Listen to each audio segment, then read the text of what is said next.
3月6号，台湾地区防务部门负责人邱国正首次证实，正与美方研议将美军多地弹药转移至台湾。比如说原本放在日本的、放在韩国、放在菲律宾的，会不会要求增加放在台湾的？这也是在谈当中。至于岛内已存放了美军哪方面的弹药，邱国正表示不便公开说明。7号，邱国正在立法机构备询时进一步透露，这是依据美国去年通过的所谓国防授权法案，里面有提到一旦发生作战的紧急情况，要有弹药可以存储，但目前都还在研议中，还没确定摆哪里，要摆哪些弹药。早在去年9月，一向亲台的美国众议院外交委员会亚太小组首席议员夏波与一名民主党众议员共同抛出所谓的加速对台军备转移法案。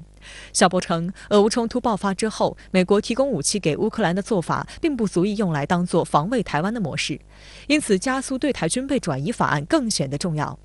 另一方面，台湾目前没有美军基地，原则上不能存放弹药和战备库存。该法案建议，美国可以把台湾纳入名单内，允许美国的武器库存事先存放在台湾，避免未来运送时发生遭封锁的困境。美国在台湾并没有相应的其他的装备，也没有相应的驻军，所以这种情况下，如果单纯是个军火库的话，它起不到任何实际作用。真到了战时的时候，没有相应的设备，没有操作人员，这个军火库其实反而成为了被打击的第一目标，不仅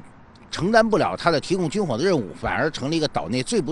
危险的这样一个隐患。外界还注意到，一般来说，岛内的民意代表每次质询当局高官的问题，都不是无的放矢，很可能江启臣事先听到了风声，所以才会不断进行追问。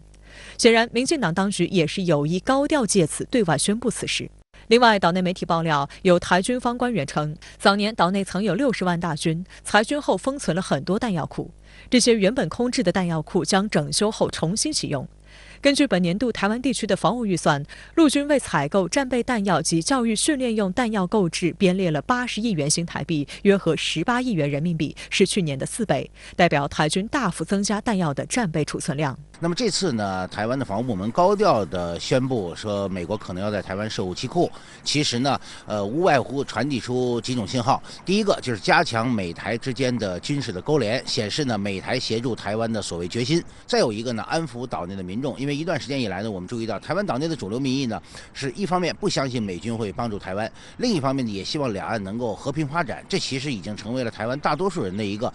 对未来的一个意愿。所以从这个角度来讲呢，台湾防务部门这时候提出来，说实话也有这个我们常说叫走夜路吹口哨，自己给自己壮胆的意味在。台湾《中国时报》7号的报道称，10多年前，台空军曾分2批向美采购400余枚中程空对空导弹，美方顾虑中国大陆代为储存在关岛，后经过台方争取才同意交给台湾储存。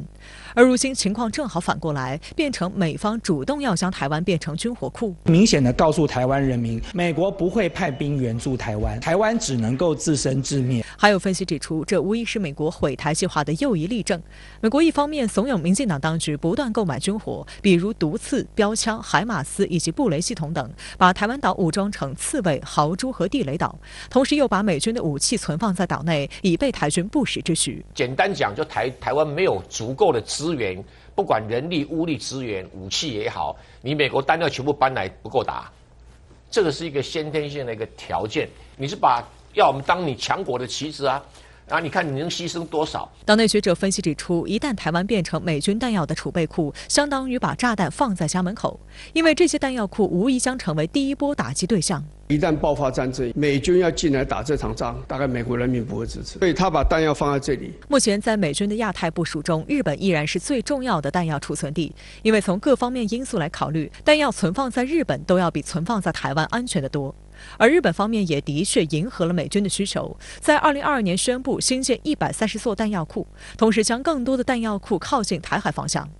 因此，外界预计未来转移到台湾的一定不是美方的尖端武器，只不过让岛内沦为炮灰。让战争付出代价、做出牺牲的不是美国人民，他们只不过是吃瓜的观众而已。做出重大牺牲、变成一片焦土的是我们无辜的台湾。台湾如果自甘堕落，要去担任美国的小弟或者是美国的奴才，那就是台湾人民的悲哀。